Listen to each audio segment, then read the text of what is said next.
जुन emboss plate नम्बरमा cheap समेत प्रयोग गरिन्छ र त्यसले सबै लोकेसनलाई ट्र्याक गर्छ। तपाईँ कहाँ के गरिराख्नु भएको छ, किन पुग्नु भएको छ, त्यो सबै कुराहरूलाई रेकर्डमा राख्छ भने राष्ट्रिय सुरक्षा निकायका प्रमुखहरूले यस विषयमा ध्यान दिनुपर्छ कि पर्दैन? त्यो फैसला अदालतकै फैसला जस्तो हुनुपर्छ भन्ने हुनका लागि न्यायाधीश नियुक्ति हुँदा न्यायाधीशै जस्तो मान्छे नियुक्ति भएको हुनुपर्छ। र हामी कहाँ अहिले त्यो प्रथा बिथोलिएको छ। गोला प्रथा मात्रै सर्वोच्च अदालतले आफूले पनि गर्ने, मातहत अदालतमा पनि गोला प्रथाबाट इजलास तोक्ने पद्धति बसालियो भने 80% भन्दा भ्रष्टाचारहरू त्यसैबाट रोकिन्छन्। आदरणीय दर्शकवृन्द, एउटा अत्यन्त दूरगामी प्रभाव पार्ने विषय यो चाहिँ खास गरिकन नेपालका सवारी साधनहरूमा अहिलेको नम्बर प्लेटलाई अत्याधुनिकीकरण गर्ने नाममा इम्बोस नम्बर प्लेट छ। यो विषयमा कुराकानी हामी आज गर्न गइराखेका छौँ र यो विषयका जानकार वरिष्ठ अधिवक्ता ध्रुवलाल श्रेष्ठ आज हामीसँग यो विषय के हो र यो नेपालीले बुझ्न किन आवश्यक छ यो विषयमा हामी गहन विचार र विश्लेषण गर्दैछौँ। सर, यहाँलाई नागरिक अनलाइन टिभीमा म स्वागत गर्न चाहन्छु। धन्यवाद। यो इम्बोस नम्बर प्लेट भन्ने आएको छ अहिले, प्रधानमन्त्रीजीले पनि भर्खरै चाहिँ भन्नुभएको, उहाँको स्टेटमेन्टले पनि धेरै मान्छेले थाहा पाएका छन्। अहिलेको जसरी चाहिँ हाम्रो सवारी साधनहरूमा प्रयोग भइराखेको मुख्यतः यो चाहिँ पुरानो नम्बर प्लेट छ, त्यसलाई चाहिँ विस्थापित गरेर जुन यो इम्बोस ल्याउने भन्ने कुरा आएको छ होइन, यसलाई जस्तो अदालतको व्याख्या पनि छँदैछ।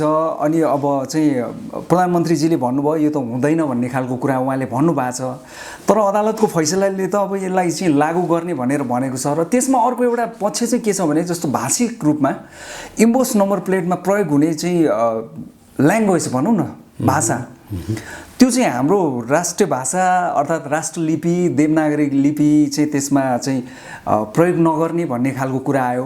यसको अन्तर्वस्तु के छ सर, यहाँले अलिकति बताइदिनुहोस् न। धेरै गम्भीर कुराको उठान गर्नुभएको छ। हजुर, अदालतबाट फैसला भइसकेको अवस्था हो त्यस विषयमा।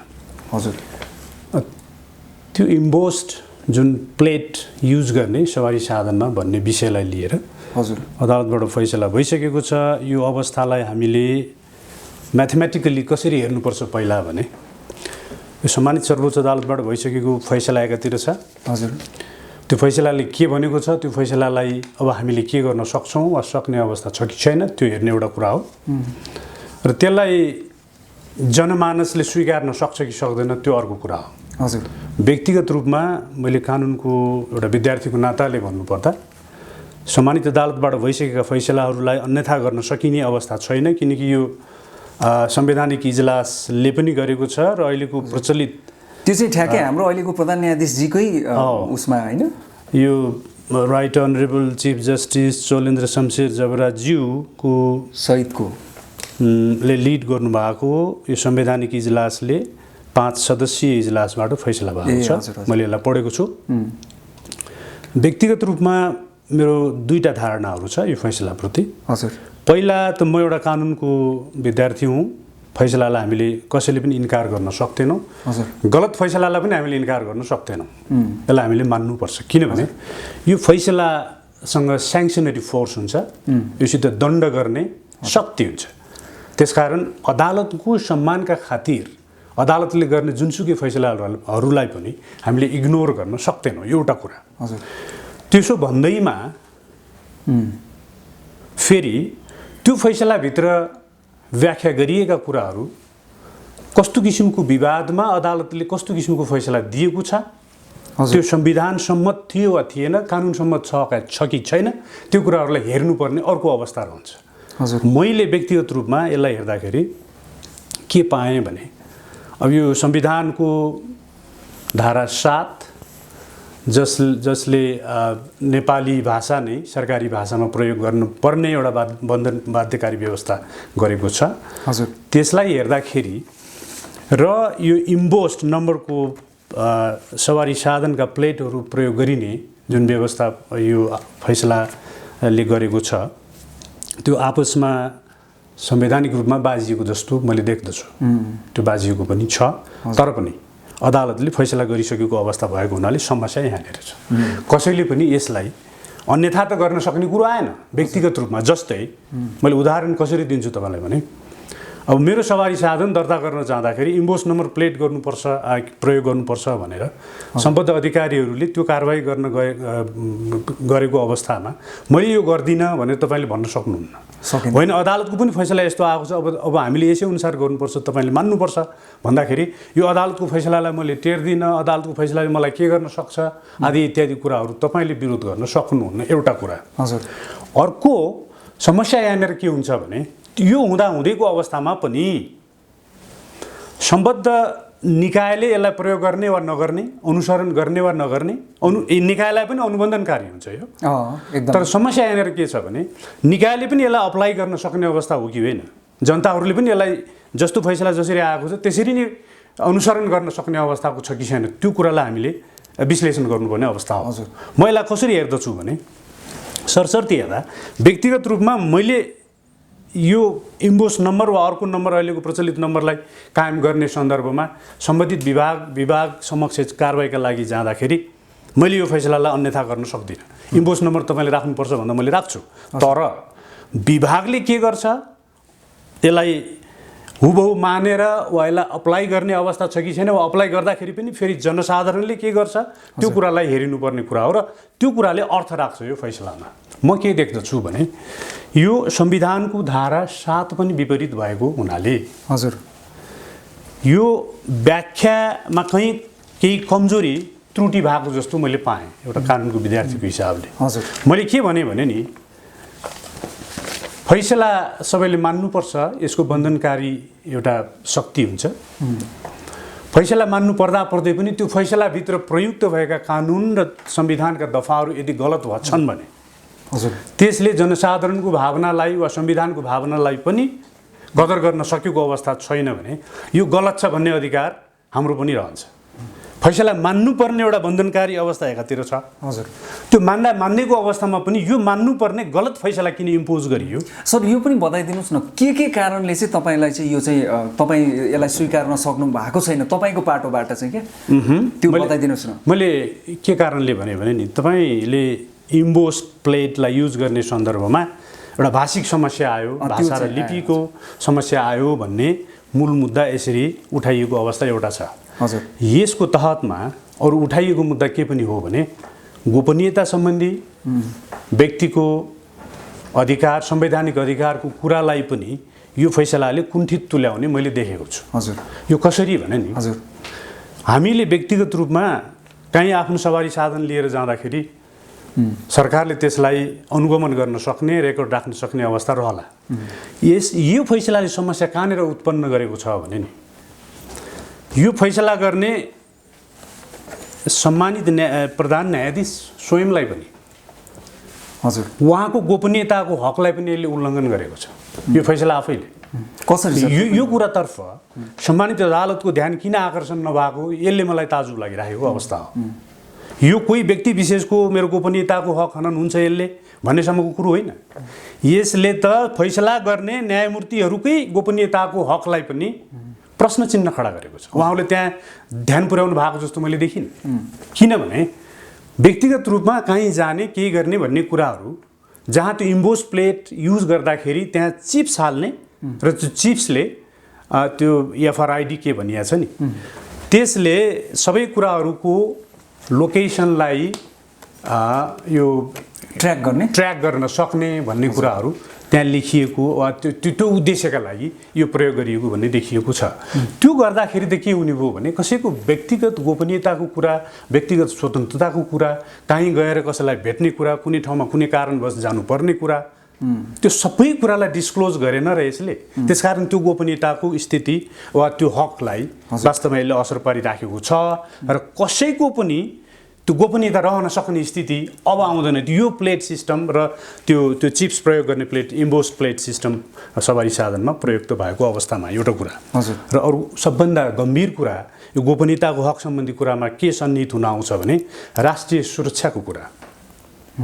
राष्ट्रिय सुरक्षा निकायका प्रमुखहरूलाई म तपाईँको यो मिडिया मार्फत के कुरामा सजग गराउन चाहन्छु भने अबको इम्बोस प्लेट नम्बर प्रयोग गरिने जुन इम्बोस प्लेट नम्बरमा चिप्स समेत प्रयोग गरिन्छ र त्यसले सबै लोकेसनलाई ट्र्याक गर्छ तपाईँ कहाँ के गरिराख्नु भएको छ किन पुग्नु भएको छ त्यो सबै कुराहरूलाई रेकर्डमा राख्छ भने राष्ट्रिय सुरक्षा निकायका प्रमुखहरूले यस विषयमा ध्यान दिनुपर्छ कि पर्दैन। सायद हाम्रो यो नेपाली सेनाको पनि आफ्नो गुप्तचरको विभाग हुन्छ, त्यसको छुट्टै इन्टेलिजेन्स ब्युरो हुन्छ, नेपाल प्रहरीको हुन्छ, नेपाल गुप्तचर विभाग आफै छ।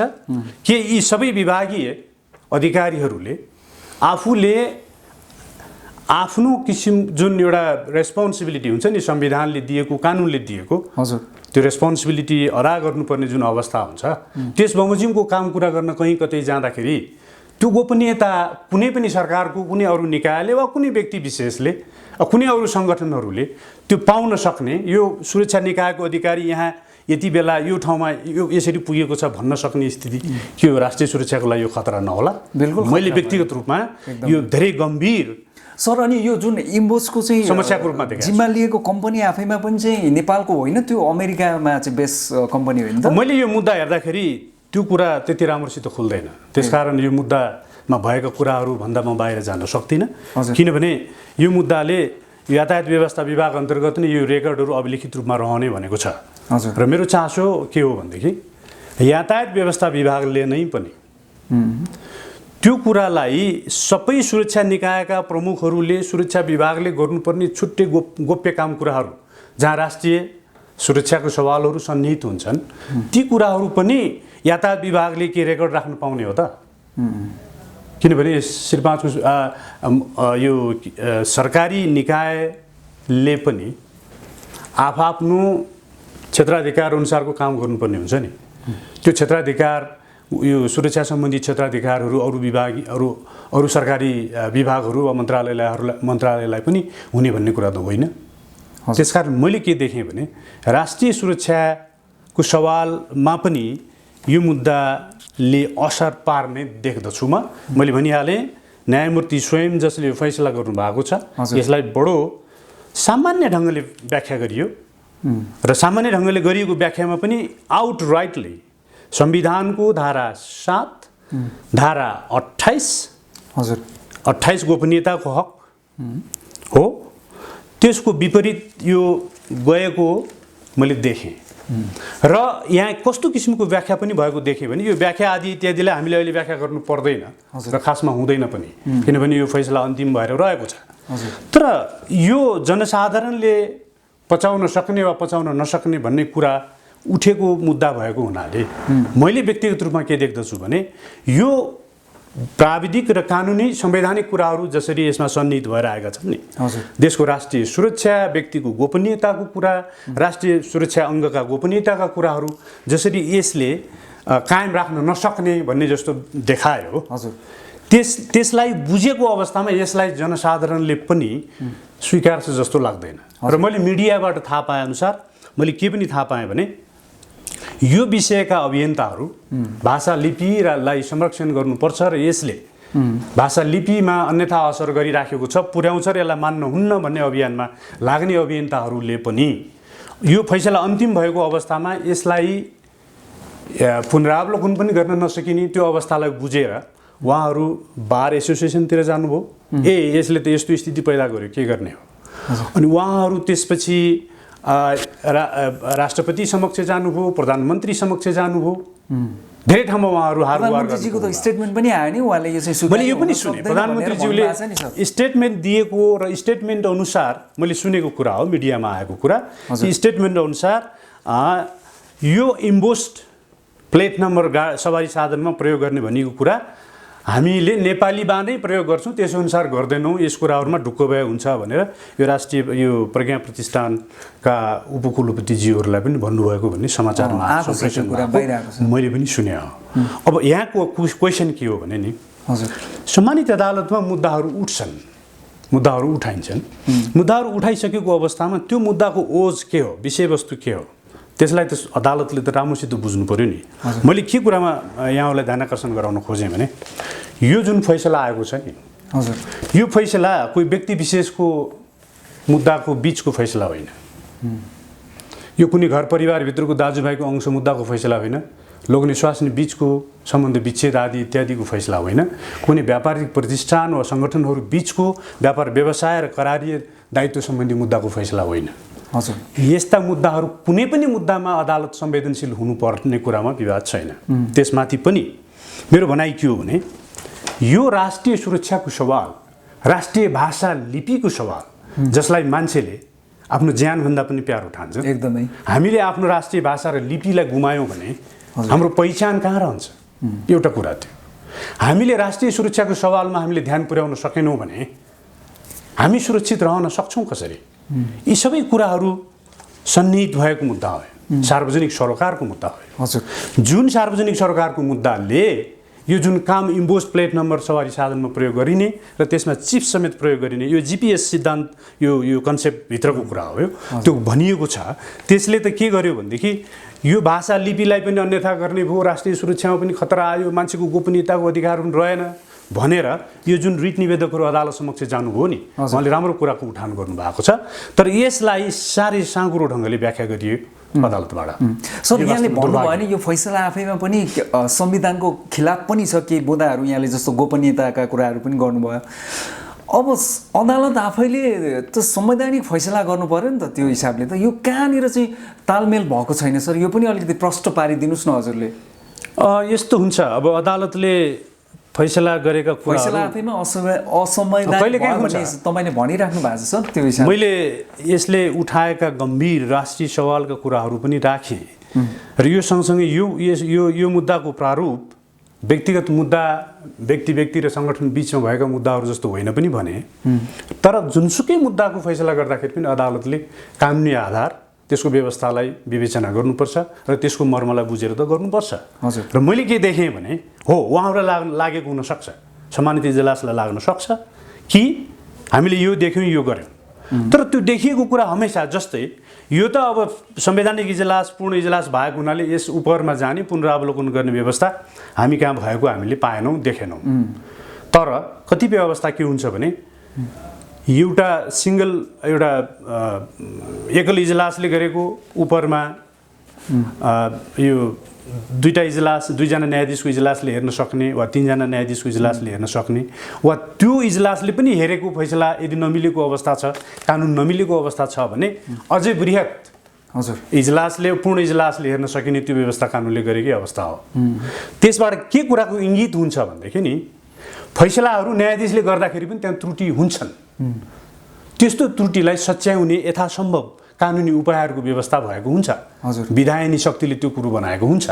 तर यहाँनिर प्राविधिक रूपमा यो फैसला त भयो र अहिले हामीले नयाँ प्रयोग जुन यो रिपब्लिकन संविधानलाई गरिराखेका छौँ, त्यो संवैधानिक व्यवस्था अन्तर्गत र त्यो व्यवस्था अन्तर्गत बनेको ऐन, सर्वोच्च अदालत ऐन र नियमावलीले व्यवस्था गरेको दायराभित्र यो संवैधानिक इजलास जहाँ प्रधान न्यायाधीश स्वयं हुनुहुन्छ, आफै हुनुहुन्छ, उहाँको यो फैसलाको उपरमा जाने बाटो अहिले छैन सर। र मलाई सिध्याउनु दिनुहोस्, तपाईँले सोधेको कुराको जवाफ पुरा मैले दिइसकेको छैन। यो बाटो नभएको कारणले अब यसलाई के गर्न सकिन्छ त हामीले त्यो हेर्ने हो। मैले के गर्न सकिन्छ भनेर मैले व्यक्तिगत रूपमा भनेको कुराले तिमी को हो र यसो भन्ने कुराहरू उठ्ला। म एउटा कानुनको विद्यार्थीको नाताले मैले जानेको कुरा भन्दैछु र यो कुरा म अहिले जसरी भन्दैछु अब जनताले बुझ्छन्।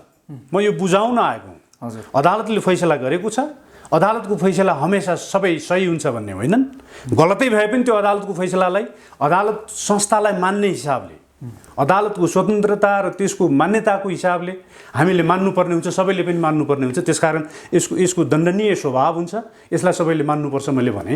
तर त्यो मान्दै पनि त्यो फैसला ठिक छ वा छैन भनेर बोल्ने अधिकार हाम्रो हुन्छ। कानुन बुझ्ने मान्छेहरूले बोल्छन् र कानुन बुझ्ने मान्छेहरूले बोलिसकेपछि जनसाधारणहरूले त्यसको चेतनाको खुलासा गर्छन्, चेतना राख्छन्। मैले त्यो कारणले भन्न खोजेको हो। यो भन्दाखेरि मैले के भनेर यसलाई निम्ट्याउँ भने नि, हजुर अहिले यसका उपरमा जाने केही पनि बाटो म देख्दिनँ। कुनै इजलासले यसलाई हेर्न सक्दैन। योभन्दा ठुलो इजलास, संवैधानिक विषय अन्तर्गत यसलाई पारिएको छ र संवैधानिक इजलासले गरेको उपरमा जाने ठाउँ छैन। मैले कानुनको हिसाबमा कुनै बाटो नदेख्दाको अवस्थामा पनि एउटै बाटो देखिने के हो भने यसलाई प्रतिसमरण गर्न सक्ने अवस्था छ।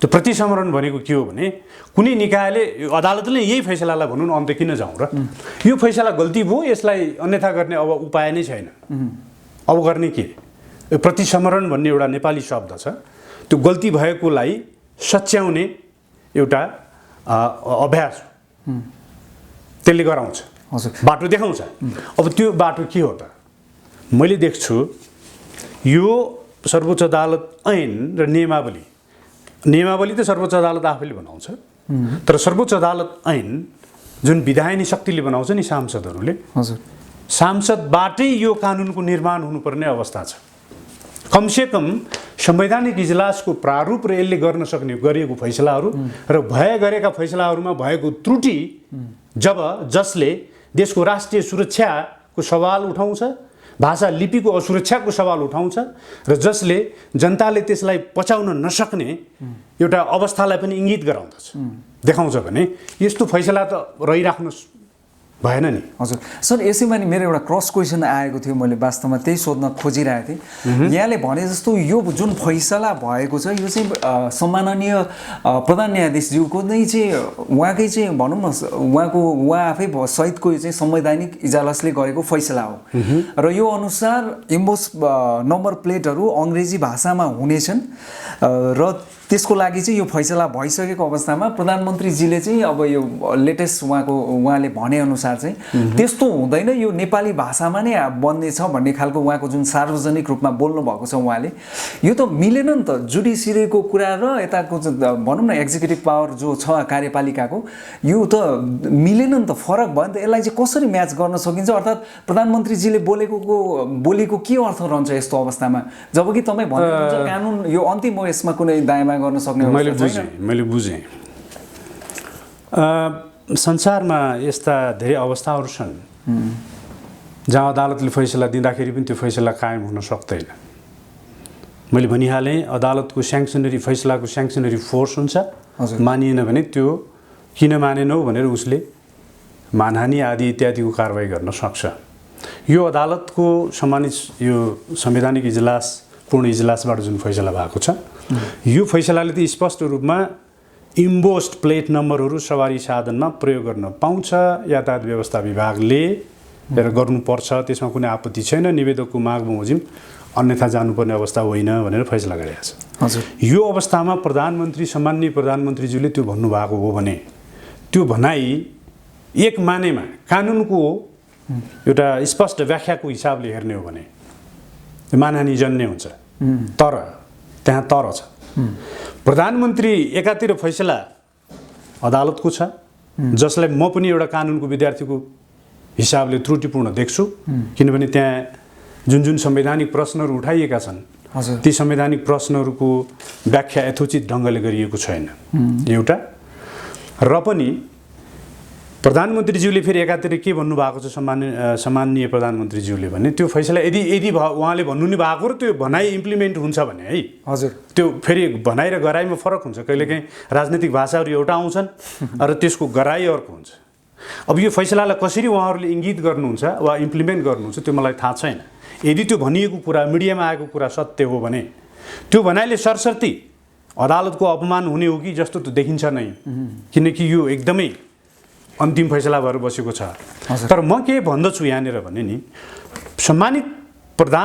सम्माननीय प्रधानमन्त्रीज्यूले जसरी यसलाई यो हामीले मान्न सक्दैनौँ नेपाली लिपि र भाषा नै नम्बर प्लेटमा यथावत रूपमा अहिले जसरी प्रयोग भएको छ त्यो रहन्छ भनेर भनिएको अवस्था हो भने त्यो भनाइलाई जनसाधारणले पनि त्यसरी नै समर्थन गरेर गयो जनसाधारणले पनि यो फैसलालाई मानेन भने त्यसका उपर अदालतले आफ्नो स्याङ्सनरी फोर्स छँदै पनि यो फैसलाभित्र यसलाई अदालतले केही पनि गर्न सक्ने अवस्था हुन सक्दैन यसले गर्दा के हुन्छ यो पनि म भन्छु तपाईँलाई हजुर अदालतले निराकरण कुनै पनि विवादमा निराकरण गर्ने विषयवस्तुलाई सही रूपले पहिचान गर्न सकेन र फैसलाको नाममा फैसला मात्रै हुँदै गयो भने र त्यो फैसला कार्यान्वयन हुन सकेन भने वास्तवमा त्यो न्यायाधीशहरूले कानुन बुझ्न नसकेको र व्याख्या गर्न नसकेको विषयले पनि त्यो न्यायाधीशहरू बसेको कुर्सी जो छ नि त्यो कुर्सीको मानको मर्दन गरेको ठहर हुन सक्ने स्थिति आउन सक्छ यस्तो हुन्छ। हजुर, यो पछिल्लो समयमा नेपालको अब सम्मानित न्यायालयमाथि पनि बेला बेला यस्ता प्रश्नहरू उठ्ने गर्दछन्। अब यो एउटा प्रसङ्ग पनि तपाईँ आफै चाहिँ एउटा वरिष्ठ अधिवक्ता हुनुहुन्छ, तपाईँ आफै पनि यसमा सन्तुष्ट हुनुहुन्न, त्यो तपाईँको अब आफ्नो हिसाबले त्यो पाउनुभयो फैसला जे भए पनि होइन। पछिल्लो समयमा जस्तो न्यायालयका फैसलाहरूमा नै आम चासो पनि बढेको र अलिकति असन्तुष्टि पनि बढेको छ क्या सर, यो किन भइरहेछ यतापट्टि पनि अलिकति जाउँ न। धन्यवाद। यो धेरै धेरै गम्भीर कुरा छ, तर तपाईँको समय त्यति छैन। यो धेरै धेरै लामो समय लिने विषय उठाइराख्नु भएको छ तपाईँले। अब यो विषयमा अहिले त एकदमै मैले केही यदाकदा अरू मिडियाहरूमा बोली पनि सकेको छु। हजुर, हामी कहाँ अदालत जुन संरचना जस्तो हुनुपर्छ त्यो छ, असाध्यै पूरक छ यो अदालत। हजुर, संविधानको व्यवस्थापन, संविधानमा जे जस्तो किसिमको व्यवस्था गरिएको छ नि अदालत कस्तो हुनुपर्छ, स्वतन्त्र न्यायपालिका के हो भनेर। तर त्यो अदालतमा धेरै विवादित काम कुराहरू भएका छन्। यो खास गरिकन यसका 2-3टा फेजहरू छन्। मैले पहिला बोलेको कुराहरू म यहाँ दोहोऱ्याउन चाहन्न, तपाईँको प्रश्न उठिसकेको हुनाले मैले खालि के भन्छु भने अदालतबाट फैसला जसरी आउँछ नि त्यो फैसला अदालतकै फैसला जस्तो हुनुपर्छ भन्ने हुनका लागि न्यायाधीश नियुक्ति हुँदा न्यायाधीशै जस्तो मान्छे नियुक्ति भएको हुनुपर्छ। न्यायाधीशको चरित्र भएको मान्छे, म न्याय दिने मान्छे हुँ, मसित न्यायाधीशको चरित्र छ भन्ने किसिमको मान्छेहरू त्यहाँ नियुक्ति भएको हुनुपर्छ। र हामी कहाँ अहिले त्यो प्रथा बिथोलिएको छ। कुनै समयमा थियो, अहिले चाहिँ छैन भन्न खोज्नु भयो हो तपाईँ? यो संविधान आउनुभन्दा केही अगाडि 63 सालदेखि यता पनि छ यो समस्या आएको छ। हजुर, त्योभन्दा अगाडि जस्तै पञ्चायतको कालको कुरा गरौँ न, राजाको प्रत्यक्ष शासनकालको व्यवस्थाको अन्तर्गत कुरा गर्ने हो भने पनि केही विवादहरू थिए, तर यति धेरै छताछुल्लो विवादहरू थिएनन् र यति धेरै छताछुल्लो अदालतका विरुद्ध कोही पनि हामीले बाहिर गल्ली गल्लीका कुना कुनाहरूमा हिँड्दाखेरि निधार खुम्चिने गरी अदालतको विरुद्ध मान्छेहरूले बिख बमन गरिराखेका कुराहरू जसले हामी कानुनका विद्यार्थीहरूलाई घोज्छ, हामीलाई पोल्छ, किनभने हाम्रो त्यो कर्मथलो हो, त्यो सबैको आस्थाको थलो हो, आस्थाको मन्दिर हो। त्यसलाई गाली गलोज वा किन अदालतले यसो गर्यो भन्ने गरिकन कुराहरू आइराखेको अवस्थाहरू छ। यो राम्रो कुरा होइन। तर यो किन हुन्छ भने मैले भनिहालेँ नि, यहाँ नियुक्ति गर्दाखेरि आफ्ना मान्छे नियुक्ति गरिन्छन्, नियुक्ति गर्न नहुने चरित्र भएका मान्छेहरू लगिन्छन्, यी धेरै फ्याक्टरहरू छन्। त्यसका कारणले अदालत कहिलेकाहीँ विवादमा आउँछ र त्यस्तो नहुँदैको अवस्थामा पनि यदि राम्रै न्यायाधीशले पनि भएको संविधानका प्रावधानहरू र कानुनी प्रावधानहरूको गलत वा त्यसलाई नबुझिकन बुझेको जस्तो गर्ने तर नबुझ्या जस्तो गरेर व्याख्या गर्ने हो भने त्यो फैसला आफैमा कार्यान्वयन हुन सकेन भने अब कसलाई के गर्ने त? मलाई व्यक्तिगत रूपमा त्यो मुद्दा मसित सन्निहित छ भने मैले कारबाही नगर्दाखेरि, मैले त्यो फैसलालाई नमान्दाखेरि तपाईँ सम्मानित अदालतले मलाई मानहानिमा कारबाही गर्ला। तर यसलाई भोलि जनसाधारण सबैले इन्कार गर्यो भने, जस्तै यदि सम्माननीय प्रधानमन्त्रीज्यूले नै यसलाई मान्नुहुन्न यदि भन्नुभएको हो भने र उहाँले भनेको कुरालाई जनताहरूले पनि साथ दिए भने अब के हुन्छ? यो फैसला त कार्यान्वयन भएन। भनेपछि अदालतले आफूले गरेको फैसलालाई विवादमा आउने, त्यसलाई प्रयोग गर्न नसक्ने, फेरि त्यो हुँदै जाँदाखेरि अदालतको मान त्यस्तो फैसला आदेशबाट पनि खस्किँदै जाने हुन्छ। हजुर, त्यो मेरो यसमा मैले प्रश्न पारेँ कि पारिनँ। अब 1-2टा अरू उदाहरण म तपाईँहरूलाई दिन्छु। सम्मानित अदालतले विषयवस्तुको गम्भीरतालाई हेरेर, कानुन शास्त्रको मर्म बुझेर भएका संवैधानिक प्रावधान र कानुनी प्रावधानहरूको बडो विश्लेषणात्मक व्याख्या गरेर फैसलाहरू गर्नुपर्छ। यस्ता फैसलाहरू यही अदालतबाट भएका धेरै फैसलाहरू पनि छन्। जस्तै लेटेस्ट फैसलाहरू म तपाईँलाई भन्छु। माननीय न्यायाधीश आनन्द मोहन भट्टराईज्यूको इजलासबाट, हजुर, र माननीय न्यायाधीश सपना प्रधान मल्लको इजलासबाट पनि, पहिला मलाई लाग्छ सपना प्रधान मल्लजीको इजलासबाट भएको छ एउटा। त्यो के हो भने यो कोभिडबाट अफेक्टेड नेपाली जनताहरू जो बाहिर विदेशमा छरिएका छन् तिनीहरूलाई भित्र ल्याउने दायित्व सरकारको हो भनिएको छ। भलै त्यो फैसलामा अलिकति सरकारलाई खेल्न सक्ने ल्याटिच्युड राखिएको छ, यथासम्भव भनिएको छ। त्यो यथासम्भव भन्ने शब्दले के हुन्छ भने सरकारले मैले यथासम्भव त गरेको, सकिन त अब के गर्ने भनेर भाग्ने त्यो एउटा स्पेस त्यहाँ मैले देख्दछु। तर अर्को फैसला जस्तै माननीय न्यायाधीश आनन्द मोहन भट्टराईजीले गर्नुभएको छ, भट्टराईजी र टङ्कबहादुर मोक्तान समेतज्यूको इजलासबाट, उहाँहरूले स्पष्ट रूपमा यो कोभिड परीक्षणको लागि निशुल्क जहाँ जहाँ अक्रान्त जुन जुन ठाउँहरूमा नागरिकहरू अक्रान्त भएका छन् तिनीहरूलाई निशुल्क कोभिड टेस्ट गरिनुपर्ने र औषधिमूलक व्यवस्था पनि सरकारले प्रारम्भिक रूपमा गर्नुपर्ने भन्ने फैसला गरेको छ। हजुर। र यति मात्रै होइन, यसभन्दा अगाडि यो रिपब्लिकन संविधान आउनुभन्दा अगाडि पनि यस्ता फैसलाहरू भएका छन्। जस्तै तपाईँलाई भनौँ, केशवराज पाण्डे अधिवक्ता, उहाँले सामाजिक व्यवहार सुधार ऐन 2033 को लागू हुनु पर्यो, किनभने त्यहाँ 52 जनाभन्दा बढी जन्ती जान नपाउने, बढी खर्च गरेर भोज भतेर गर्न नहुने, यसले सामाजिक विशृङ्खलता ल्यायो भनेर मुद्दा उहाँले दायर गर्नुभयो। यो मुद्दा माननीय न्यायाधीश लक्ष्मण अर्यालको इजलासबाट जारी भयो, निर्देशनात्मक आदेश श्री5को सरकारका विरुद्ध जारी भयो। त्यस्तै यो हुम्लामा भोकमरी छँदाखेरि त्यो भोकमरीमा जनताहरूले खान पाएनन्, सरकारको दायित्व के हो, सरकारले के भोकमरीमा मर्न लागेका मान्छेहरूलाई बचाउनु पर्दैन भनेर मुद्दा पर्यो। अधिवक्ता माधव कुमार बस्नेतले यो मुद्दा दायर गर्नुभएको छ। यहाँ पनि लक्ष्मण अर्यालकै इजलासबाट यो निर्देशनात्मक आदेश जारी भएको छ।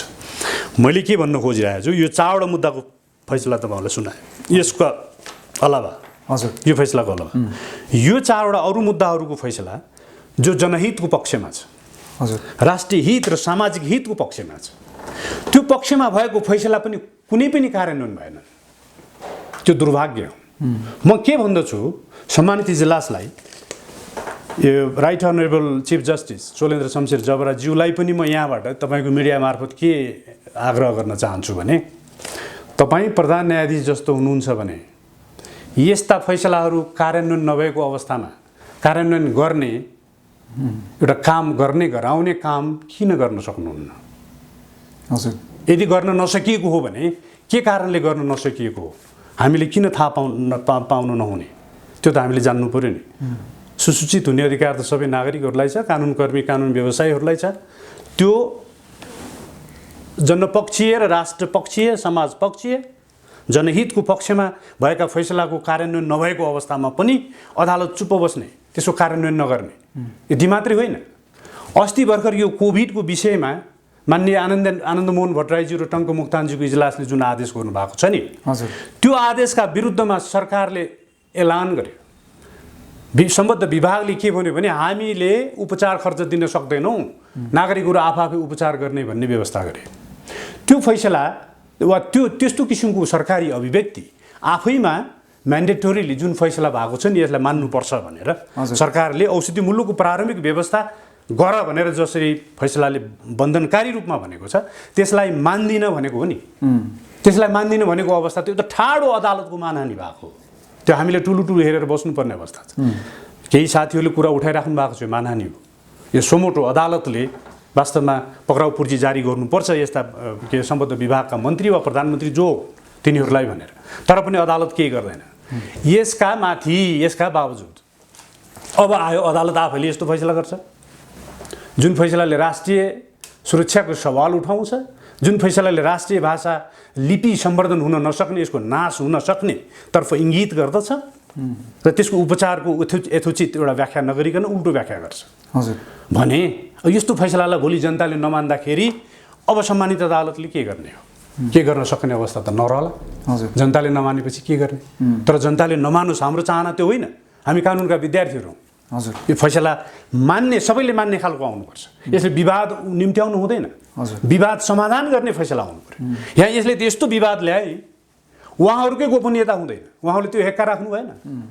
राष्ट्रिय सुरक्षा निकायहरूको गोपनीयताको कुनै ग्यारेन्टी छैन। व्यक्तिगतको कुरा छाड्नुहोस्, लोग्ने स्वास्नी कहाँ जान्छन्, आफ्नो व्यक्तिगत काम कुराका लागि के गर्छन्, तपाईँ के गर्नुहुन्छ, म के गर्छु, यो सामान्य कुराहरू। यस्तो किसिमको संवेदनशील अवस्थालाई यो फैसलाले सिर्जना गरेको छ। त्यसकारण मैले कानुनको विद्यार्थीको नाताले यो बडा आपत्तिजनक देख्दछु। र अब म के जाते तपाईँको समय सिद्धिसके जस्तो मलाई लागेको छ। म के कुरालाई निवेदन गर्न चाहन्छु भने, सम्मानित सर्वोच्च अदालतले जनभावना अनुकूल हुने काम गर्नु पर्यो। यो मौका सम्माननीय प्रधान न्यायाधीश चोलेन्द्र शमशेर जबराज्यूलाई छ। उहाँ जे जसरी भए पनि त्यो पदमा पुग्नु भएको छ। अहिले उहाँलाई पर्याप्त मौकाहरू छ। विवादित हुने फैसला किन गर्छ अदालतले? जनमानसले स्वीकार्ने फैसला हुनु पर्यो नि। चित्तमा लागेर फैसला गर्ने, बाटोमा पेटीमा हिँडेको मान्छेलाई गाडीले खिच्दाखेरि त्यसलाई छोडेर फेरि त्यस्ता मान्छेलाई धौरीमा छोड्ने फैसला गर्ने गर्दाखेरि अदालतको मान मर्दन हुन्छ। किनकि अदालतप्रति जनताको चासो नेगेटिभ एउटा दिशातिर जान्छ। यो राम्रो कुरा होइन। राम्रो काम गर्नु पर्यो। राम्रो काम गर्नको सन्दर्भमा मैले के सुझाउन चाहन्छु प्रधान न्यायाधीशज्यूलाई भने एउटा कानुनको विद्यार्थीको नाताले सानो कुरा गर्नुहोस्। सम्माननीय प्रधान न्यायाधीशज्यू, त्यो सानो कुरा के हो भने अदालतमा व्यापक भ्रष्टाचार छ भन्ने कुरा यत्र तत्र सर्वत्र छ। सम्मानित सर्वोच्च अदालतभित्रै तीनटा कमिटीहरू तीन पटक गठित भएका छन्। अनुसन्धान गरिएको छ, व्यापक भ्रष्टाचार छ भन्ने कुरालाई स्वीकार गरिएको छ। तर त्यसलाई सुधार गर्ने नाममा विवादित मान्छेहरूलाई जिम्मा दिइएको छ, जो नैतिकताको सवालमा गाँसिएका छन्, जो मान्छे विवादित छन्, जसले गरेका अनुसन्धान गरेका कुराहरू पनि विवादित देखिएका छन्। ती सबै कुराहरू छन्। म त्यतातिर जान चाहन्न। तर धेरै छोटो कुरा म के गर्न चाहन्छु, के सुझावको रूपमा के राख्न चाहन्छु भने सम्मानित सर्वोच्च अदालतले मुद्दा इजलास तोक्दाखेरि कुन न्यायाधीशले कुन मुद्दा हेर्ने भनेर त्यो इजलास तोक्दाखेरि सामान्य गोला प्रथाबाट मात्रै त्यसका लागि कुनै प्रविधि चाहिँदैन, कुनै एउटा दक्ष जनशक्तिको आवश्यकता पनि छैन। खालि एउटा डिटर्मिनेसन चाहियो, अठोट चाहियो कि म राम्रो काम गर्छु भन्ने नेतृत्वले लिन सक्ने गर्नुपर्ने कुरा त्यो हो। त्यस्तो काम उहाँले गोला प्रथाबाट मात्रै इजलास तोक्नुभयो भने 80% भन्दा बढी भ्रष्टाचारहरू रोकिन्छन्। उहाँका केही मातहत अदालतमा गोला प्रथाबाट हुने गर्नुपर्ने मुद्दा तोक्नुपर्ने उहाँले किन नगर्ने आफ्नो इजलासमा, आफ्नो सर्वोच्च अदालतमा? गोला प्रथाबाट तोक्न के हुने? गोला प्रथाबाट तोक्ने बित्तिकै त न त प्रधानमन्त्रीको फोर्स जान्छ, त्यहाँ सोर्स जान्छ, न त सभामुखको सोर्स जान्छ, न कुनै राजनीतिक नेताको सोर्स जान्छ। किनभने स्वतन्त्र रूपमा त्यो मुद्दा कुनै न कुनै इजलासमा पर्छ। तर त्यो अवस्था छैन। यो कुरा जनताहरूले बुझेका छैनन्। गोला प्रथा मात्रै सर्वोच्च अदालतले आफूले पनि गर्ने, मातहत अदालतमा पनि गोला प्रथाबाट इजलास तोक्ने पद्धति बसालियो भने 80% भन्दा भ्रष्टाचारहरू त्यसैबाट रोकिन्छन्। यस्तो कुराहरू गर्नुपर्छ नेतृत्वले। जागिरे मात्रै खाएर के हुन्छ र? राम्रो काम पो गर्ने हो त। हामीलाई रहर छैन नि प्रधान न्यायाधीशले राम्रो गरेन वा यो न्यायाधीशले राम्रो गरेन भन्ने। आयाराम गयारामको तालले जागिर खाएर भएन नि। राम्रो काम गर्न सक्नु पर्यो नि न्यायाधीशहरूले। हजुर, जनताको भावना मुखरित हुने। अदालत भनेको अदालत हो। हेर्नुहोस्, म सुडान जस्तो ठाउँमा काम गर्छु, हामी अदालतको अनुगमन गर्छौँ, न्यायाधीशहरूलाई तालिम आदि इत्यादि प्रदान गर्छौँ। फैसला गर्दाखेरि नि ज्यान मुद्दामा फैसला झुन्ड्याएर मारिन्छ, त्यो मान्छेलाई फैसला गरिन्छ। झुन्डिने बेला हुँदासम्ममा त्यो के भन्छ त्यसलाई, त्यो ह्याङ्गिङ रो हुन्छ नि, त्यहाँ जाँदासम्म पनि त्यो मान्छेले कहिले पनि अदालतको विरुद्धमा एक शब्द विखबमन गर्दैन। जो मान्छे भर्खरै मारिँदैछ, अब के गरेँ मैले, गल्ती गरेँ, अदालत विभाग फैसला गर्यो भन्छ। अदालत भने त्यस्तो हुनुपर्छ। तर हामी कहाँ दुर्भाग्य, अदालतका न्यायाधीशका नियुक्तिहरू हेर्नुहोस्, के हेर्नुहोस्, त्यो आचार संहिताको प्रयोग भएको छ कि छैन त्यो हेर्नुहोस्। यो तपाईँको यो छोटो समयमा यो सिद्धिने कुरै होइन। हजुर, यस्तो अवस्था छ। त्यसकारण सम्मानित अदालतले कुनै पनि मुद्दाहरूमा सार्वजनिक सरोकारको विषयलाई हेरेर, यसको गम्भीरतालाई हेरेर, यसबाट पर्ने असरलाई व्याख्या गरेर, विश्लेषण गरेर अनि फैसला गर्नुपर्ने हो। तर यो फैसला व्यक्तिगत रूपमा मैले राष्ट्रिय सुरक्षाको सवालप्रति अलिकति अनुदार रहेको र गोपनीयताको कुरा आदि इत्यादि त मैले भनिसकेँ। एकदमै यो प्राविधिक रूपमा पनि र संवैधानिक रूपमा पनि संविधानका यी प्रत्यक्ष रूपमा जस्तै यसले एउटा मैले यसमा छुटाएको छु है, यातायात व्यवस्था ऐन अनुसार नै यो इम्पोज गर्ने अधिकार राख्छ सम्बद्ध विभागले भन्ने व्याख्या पनि यसभित्र छ। हजुर, तर म यो इजलासले गरिसकेको फैसलामा नमिलेको कुरा के देखाउन चाहन्छु भने संविधान यो गणतान्त्रिक संविधानको धारा 1 हजुर है, यसले स्पष्ट रूपमा के भन्छ भने यो संविधानसित बाजिएका कुनै पनि कानुनहरू अमान्य हुन्छन् भनिएको छ। के यो संविधानसित बाजिने गरिकन कुनै पनि ऐनहरू बनिराखेका छन् भने त्यो ऐनले कुनै विभागलाई वा कुनै मन्त्रीलाई अधिकार दिएको अवस्थामा हुने गरिने काम कुराहरू संविधान विरुद्ध नै गएको अवस्थामा पनि त्यो ऐनले त दिएकै छ भनेर अनि संविधानप्रति आँखा चिम्लेर बस्न मिल्छ अदालतलाई? त्यो मिल्दैन नि। मिलेन। त्यसकारण यी सबै कुराहरू त्रुटिपूर्ण रूपमा भएको देख्दछु म यो फैसलामा। हजुर। त्यसकारण यो फैसलाको कार्यान्वयन हुन सक्ने कुरामा म आशावादी छैन। नहोस् भन्ने पनि त हो नि यहाँको त। मैले हुन्न भन्ने चाहन्छु, किनभने यसले संविधानको खिलाफ त गर्यो नै। हजुर। संविधानमा लेखिएको लेटर एन्ड स्पिरिटको एगेन्स्टमा त यो छँदैछ। तथापि त्यति मात्रै नभएर राष्ट्रिय सुरक्षामा पनि यसले एउटा समस्या ल्याएको छ। हजुर। र गोपनीयताको प्रत्येक व्यक्ति, प्रत्येक सङ्गठन, इभन यो फैसला गर्ने न्यायाधीशहरूको पनि त्यो हकमा कुण्ठा पैदा गर्ने किसिमको अवस्था सिर्जना गरेको हुनाले म कानुनको विद्यार्थीको नाताले यो फैसला ठिक छ भन्ने सक्ने अवस्थामा छैन र प्रयोग हुन सक्छ भनेर पनि म भन्न सक्दिनँ। हुन्छ सर, अमूल्य समय दिनुभयो। यहाँको गहन विचार र विश्लेषण यो खास गरिकन सवारी साधनहरूमा प्रयोग हुने इम्बोस नम्बर प्लेटले पार्ने दूरगामी प्रभावको विषयमा जुन यहाँको विश्लेषण रह्यो, वरिष्ठ अधिवक्ता ध्रुवलाल श्रेष्ठज्यू, यहाँलाई धेरै धेरै धन्यवाद। Thank you.